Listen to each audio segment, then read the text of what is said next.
بسم اللہ الرحمن الرحیم۔ السلام علیکم ورحمۃ اللہ وبرکاتہ۔ آج کی آیت سورۃ البقرہ، آیت نمبر 192 اور 193۔ اعوذ باللہ من الشیطان الرجیم۔ فَإِنِ انتهوا فَإِنَّ اللَّهَ غَفُورٌ رَحِيمٌ۔ پھر اگر وہ باز آ جائیں تو بے شک اللہ بہت بخشنے والا بڑا مہربان ہے۔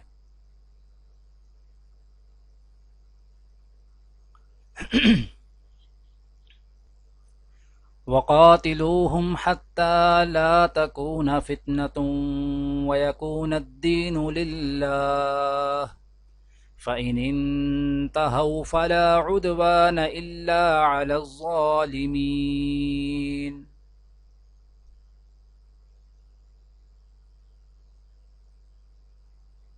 اور تم ان سے لڑتے رہو یہاں تک کہ فتنہ باقی نہ رہے اور دین اللہ کا ہو جائے۔ پھر اگر وہ باز آ جائیں تو سمجھ لو کہ تشدد سوائے ظالموں کے کسی پر نہیں ہونا چاہیے۔ آج کی دعا۔ سمعنا وأطعنا غفرانك ربنا وإليك المصير۔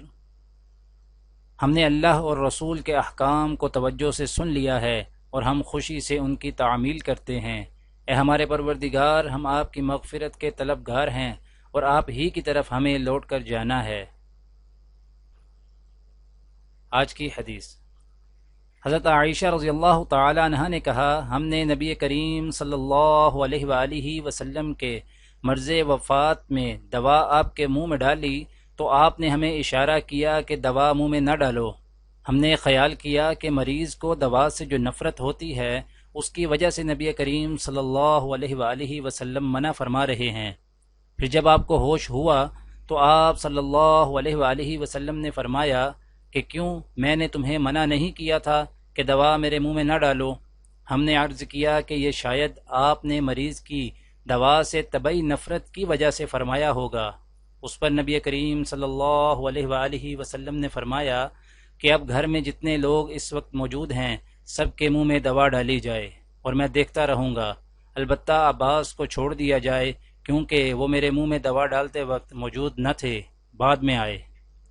دعا ہے کہ اللہ تعالی دنیا اور آخرت کی تمام بھلائیاں عطا کرے، عمل کی توفیق دے۔ سبحان ربک رب العزت عما یصفون وسلام علی المرسلین والحمد للہ رب العالمین، آمین۔